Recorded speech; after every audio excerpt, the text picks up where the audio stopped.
Hello guys, कैसे आप सब लोग। आज का जो वीडियो है सीए इंटरमीडिएट स्टूडेंट्स के लिए है। सीए इंटरमीडिएट स्टूडेंट्स के लिए जो मई 21 एग्जाम में अपेयर होने वाले हैं। जैसे कि आपको पता है, हमारा जो फर्स्ट पेपर है, पेपर नंबर 1 अकाउंटिंग का 22 मई को है।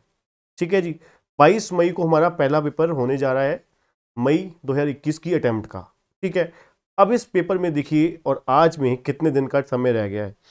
आज जब हम बात कर रहे हैं आपके साथ, आज हमारी डेट है 1 अप्रैल 2021 और हमारे पास 21 मई तक का वक्त है।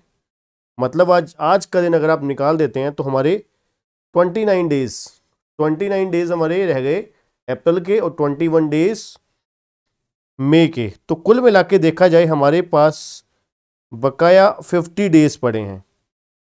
ले दे के आप कह सकते हो हमारे पास 50 डेज पड़े हैं। अब इस वीडियो में हम यही बात करने वाले हैं कि क्या स्ट्रेटेजी अपनाई जाए जिससे क्या है, जो आपका सिलेबस है बहुत ही अच्छे तरीके से रिवाइज करके एग्जामिशन के लिए पक्का हो जाए। ठीक है जी, यहाँ पर मेरा वीडियो बनाने का पर्पज सिर्फ और सिर्फ यही है, उन बच्चों के लिए खास करके जो बच्चे एग्जामिशन स्कोर करना चाहते हैं, डेफिनेटली एग्जामिशन चाहते हैं, हर हालत में एग्जामिशन चाहते हैं कि 60 to 70 कम से कम मेरे मार्क्स अकाउंट्स में आए। ठीक है जी, जैसे कि आपको पता है, मैंने आप लोगों की हेल्प करने के लिए कि किस तरीके से एग्जामिशन स्कोर की जाए, उसके लिए मैंने ग्रुप 1 के ऊपर स्पेशली एएस आ चुकी है, मैराथन आ चुकी है, और प्लस अकाउंटिंग जो फुल सिलेबस है उसके ऊपर भी मैराथन आ चुकी है। इसलिए मैंने उसके बाद जरूरी समझा कि आप लोगों की एक और हेल्प की जाए कि तीनों चीजें मर्ज हो जाएंगी, कंबाइन हो जाएगी, जिससे आपको पता लग जाएगा कि मैराथन का भी किस तरीके से भरपूर इस्तेमाल करना है। जिन बच्चों ने सेल्फ स्टडी की हुई है या फिर कहीं से कोचिंग ली हुई है, उनको अभी कहीं पर कमी लगती है, उनको लगता है श्योरिटी नहीं हुई कि हाँ उनके अच्छे मार्क्स आ पाएंगे। तो 1 बाय 1 एक एक करके मैं आपके साथ बात करूंगा कि किस तरीके से हमें तैयारी करनी है। अब देखिए, फटाफट हम ज़्यादा टाइम नहीं लेंगे। आपका अकाउंट्स जो है हमारा 2 पार्ट्स में आपको पता है डिवाइडेड है। एक जो है 20 मार्क्स का हमारा एएस है, दूसरा है हमारा 80 मार्क्स का अकाउंटिंग पोर्शन। ठीक है जी, अकाउंटिंग पोर्शन। अब 20 मार्क्स के जो एएस हैं, इसमें मैं आपको एक भी एएस छोड़ने की सलाह नहीं दूंगा। रीजन क्या है, अगर आप पहला एएस की बात करो, एएस नंबर 1 सबसे इंपॉर्टेंट, बहुत ही आसान है, छोटा सा एएस है। Number 2, as number 2 inventory. अब जो वैल्यूएशन ऑफ इन्वेंट्री है उसमें बहुत ही सिंपल तरीके से आपको क्वेश्चन आते हैं पेपर में। ठीक है, और पूरे चांसेस होते हैं, बहुत इंपॉर्टेंट है। अगर आप एग्जाम पॉइंट ऑफ व्यू मुझसे पूछोगे तो मैं कहूंगा कि AS2 जो है मोस्ट इंपॉर्टेंट है एग्जाम पॉइंट ऑफ व्यू। दूसरा AS number 3 cash flow statement. Cash flow आपको करना ही करना है, वो बहुत ही जरूरी है। समझ लीजिए पहली प्रायोरिटी कैश फ्लो स्टेटमेंट की है कि आपको पूरा 10 नंबर क्वेश्चन आने के पूरे चांसेस होते हैं। और कैश फ्लो आपको पता है सिंपलेस्ट चैप्टर है आपका। सिंपलेस्ट चैप्टर मैं आपको कहूंगा आपके सिलेबस का, अकाउंटिंग के सिलेबस का, सीए इंटरमीडिएट का सबसे आसान चैप्टर जो है, जो आपका फेवरेट होगा, सभी स्टूडेंट का फेवरेट होता है। ठीक है जी, उसके बाद हम बात करेंगे, उसके बाद AS10 बच्चों थोड़ा सा लेंथी जरूर है, पर आप कह सकते हो जब से सिलेबस हमारा कब हुआ है अकाउंटिंग का ग्रुप 1 में, तो ये भी समझ लीजिए मोस्ट इंपॉर्टेंट बन चुका है। इसमें मोस्टली चीज़ें आपको पता है, AS6 डेप्रिसिएशन वाली है, कुछ नई चीज़ें हैं, बहुत ही आसान है। ठीक है जी, तो इसको अच्छे से करने वाला आपका है AS10। उसके बाद हम बात करते हैं AS11। अब AS11 कैसे इंपॉर्टेंट बन जाता है। AS11 इसलिए इंपॉर्टेंट बन जाता है क्योंकि एक जो आपका चैप्टर है ब्रांच, मैं उसको सेकंड कैटेगरी में रखना पसंद करूंगा। ब्रांच को इसलिए सेकंड कैटेगरी में रखना चाहूंगा, ब्रांच जो है दो तरीके से, एक तो लॉन्ग है, बहुत ज्यादा टाइम कंज्यूमिंग बहुत है, जिसकी वजह से मैं आपको पहले प्रायोरिटी में नहीं रखूंगा उस चैप्टर को। ठीक है जी, बताऊंगा रीजन। ठीक है जी, उसके बाद हम बात करते हैं AS12 गवर्नमेंट ग्रांट बहुत इंपॉर्टेंट है जी। ठीक है, ये आपका प्रैक्टिकल पर्पज से भी बहुत इंपॉर्टेंट है, क्योंकि आपको पता है AS1 में आने के चांसेस कम होते हैं। देखिए कुल मिला के ले देखिए आपके कितने AS हैं, AS1, AS2, AS3, AS10, 11, 12, 13 and 16। कुल मिला के 8 एएस हैं। 8 एएस में से आप कह सकते हो AS1 आने के चांसेस कम होते हैं, ठीक है। नंबर 2 AS जो आपका 3 है उसके भी आने के चांसेस कम होते हैं, क्योंकि कैश फ्लो स्टेटमेंट आपको चैप्टर है वो देखा जाए, ठीक है। तो कुल मिला के ले देखिए कितने AS बचे, 6 में से आपको 5 क्वेश्चन AS में से आने हैं, ठीक है। तो इसका मतलब है सभी AS इंपॉर्टेंट हैं, ठीक है। AS में आप किसी तरीके की कोई छूट नहीं है, कोई डिस्काउंट नहीं है, ठीक है जी। इसलिए AS बहुत तसल्ली से करिएगा, क्योंकि बहुत ही थोड़े हैं, छोटे छोटे वाले AS ग्रुप 1 में ही है। सिर्फ AS 10 को छोड़कर अगर आप कहना चाहो कि सर मैं कौन सा अगर मैं छोड़ूं, तो अगर मेरे पास इतना टाइम नहीं है, बहुत कम टाइम बचा है, बाकी सब्जेक्ट भी पढ़ने हैं, तो मैं आपको बोलूंगा कि हाँ अगर आप AS 10 छोड़ दोगे तो चलेगा। रीज़न क्या है, उसका जो मेन पोर्शन है, इजी जो पोर्शन है वो आप पढ़ के काम चला सकते हो, ठीक है जी। छोड़ना मत, जो क्वेश्चन आपके लेटेस्ट आए हुए हैं वो आपको आसानी से समझ लग जाएंगे, कोई डिफिकल्टी लेवल नहीं है, खास डिफिकल्टी लेवल नहीं है, ठीक है जी।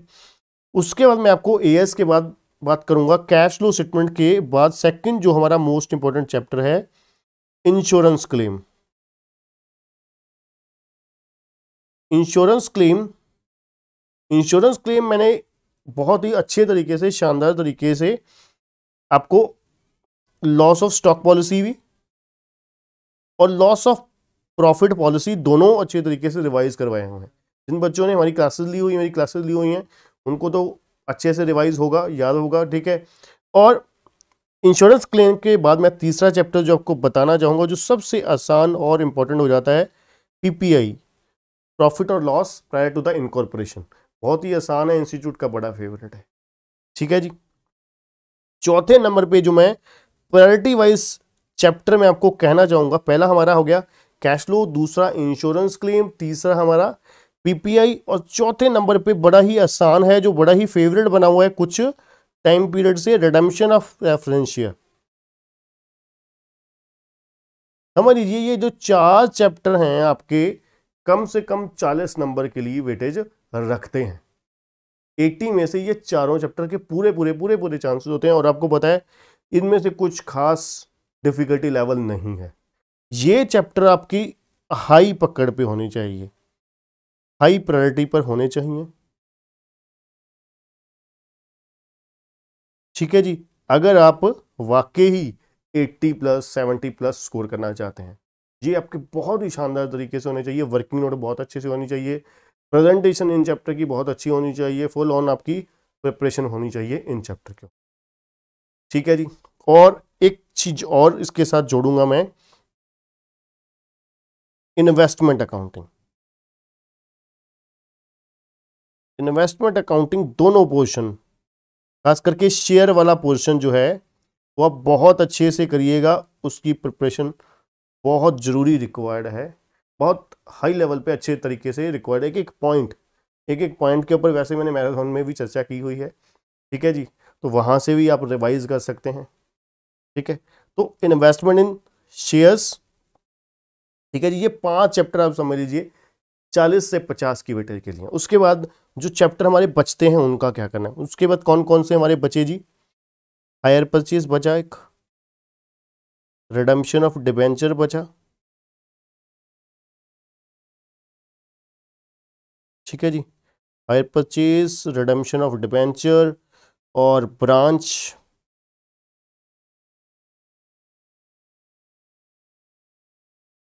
मैनेजरियल रेम्युनरेशन, ठीक है जी, जो छोटा आ रहा है क्वेश्चन बीच बीच में, और डिविडेंड वाला पॉइंट, ठीक है जी।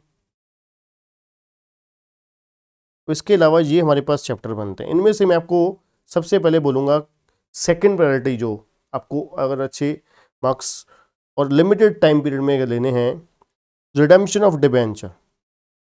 रिडेम्पशन ऑफ डिबेंचर को बहुत लिमिटाइज कर दिया गया है, ठीक है, लिमिटेड सा कर दिया गया है, जिसकी वजह से आपकी जो टॉपिक है बहुत कम बच जाते हैं, ठीक है जी। ले देखिए खास करके redemption of debenture, on debenture वाला टॉपिक बच जाता है जो मेन है, ठीक है जी। उसके बाद हायर परचेज, ब्रांच में मैं अगर आपको कहूं तो स्टॉक एंड डेटर और debtor system, debtors and stock and debtor system,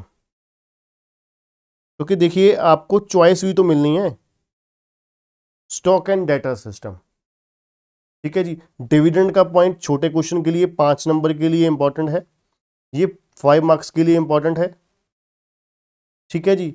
अब एक दो चैप्टर बीच में से अगर आप थोड़ा समय है, ठीक है, अगर आप छोड़ भी दोगे, ठीक है, उसकी जो मेन पोजीशन है उसको मैं आपको सजेस्ट करूंगा, ओपिनियन दूंगा कि अगर आप छोड़ने की बजाय आप उसको मेन पोजीशन अगर आप कर लेते हैं तो ज़्यादा बेटर रहेगा, रादर देन आप बिल्कुल स्किप कर जाते हैं जो आपको लगता है कि ज़्यादा ट्रेंडिंग है। ठीक है, ये क्वेश्चन जो पास्ट एग्जामिनेशन के हैं, ठीक है, और मेन क्वेश्चन जो आपके आईसीए का जो स्टडी मैट है वहाँ से आप कर लीजिए। ठीक है, तब भी हमारा काम बहुत अच्छे से चल जाएगा, वहाँ से गुजारा हो जाएगा। ठीक है जी। तो मैं आपको कहना चाहूँगा ये जो चैप्टर हैं इस तरीके से आपको करने हैं। ठीक है जी। सबसे पहले मैं आपको बोलूँगा cash flow, insurance claim, EPI, redemption of preference share, investment, इसके साथ कैश फ्लो, सॉरी एएस, इसके साथ एएस, ये हाई प्रायोरिटी पे बहुत ही तगड़े लेवल पर आपके होने चाहिए। अब जिन बच्चों ने, आप सोच रहे हो कि सर छोड़ने के लिए कह रहे हैं, जिन बच्चों ने, मैं कह रहा हूँ कि बहुत थोड़े समय में अगर वो प्रिपरेशन के लिए उनके पास समय है, उनके लिए ये सजेशन है। अगर जिन बच्चों ने सारा सिलेबस अच्छे से कर लिया हुआ है उनके लिए एडिशन क्या है, ये सिलेबस मैं आपको बोल रहा हूँ हाई प्रायोरिटी पे बहुत ही अच्छे तरीके से, जबरदस्त तरीके से। ठीक है, और उसके बाद मैं आपको कहना चाहूँगा कि ब्रांच में स्टॉक एंड डेटा सिस्टम और फॉरेन ब्रांच क्योंकि आपको पता है AS 11 के ऊपर है, इसलिए आपको कुछ मुश्किल नहीं लगने वाला फॉरेन ब्रांच में। ठीक है जी। रिडम्पशन ऑफ डिबेंचर +2 में भी किया है हमने, बीकॉम में भी किया है, तो यहाँ पर कोई मुश्किल नहीं लगना चाहिए, डिबेंचर में प्रॉब्लम नहीं आनी चाहिए। ठीक है जी। ले देखिए आपका एक छोटा सा चैप्टर जो एक्स्ट्रा है, हायर परचेज बच जाता है। ठीक है जी। हायर परचेज का भी बहुत लिमिटेड सा ही है, बहुत सारे टॉपिक नहीं है हमारे सिलेबस में। ठीक है, जो काफ़ी डिफिकल्ट पहले होते थे, ठीक है, वो अब काफ़ी कम कर दिए गए हैं अच्छे इंस्टीट्यूट की तरफ से। लिमिटेड सा सिलेबस, बहुत अच्छे लेवल पर क्वेश्चन आते हैं। ठीक है बच्चों, तो ये इस तरीके से अगर आप फॉलो करते हैं, मेरा स्ट्रैटेजी फॉलो करते हैं, बहुत अच्छे मार्क्स में आपको एश्योरेंस दे सकता हूँ कि बहुत अच्छे मार्क्स आपके स्कोर होंगे। ठीक है, और लिमिटेड समय में होंगे। सबसे बड़ी बात है, जो आपके पास समय बचा है, ठीक है, उस समय के अकॉर्डिंग अनुसार अगर मैं आपको सजेस्ट करूँ, ठीक है, वो बेस्ट यही होगा। ठीक है, इतने समय में इससे बेस्ट स्ट्रैटेजी नहीं हो सकती। ठीक है, तो आज के लिए बच्चों इतना ही।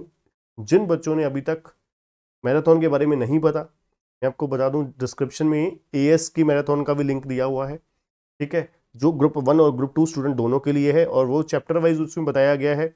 दूसरा जो अकाउंट्स का मैराथन है, जिस पेपर की हम बात कर रहे थे, इसका मैराथन का लिंक भी डिस्क्रिप्शन में दिया गया है, जाकर आप देख सकते हो। बहुत ही अच्छे तरीके से कलरफुल नोट्स के साथ आपके लिए बनाया गया है।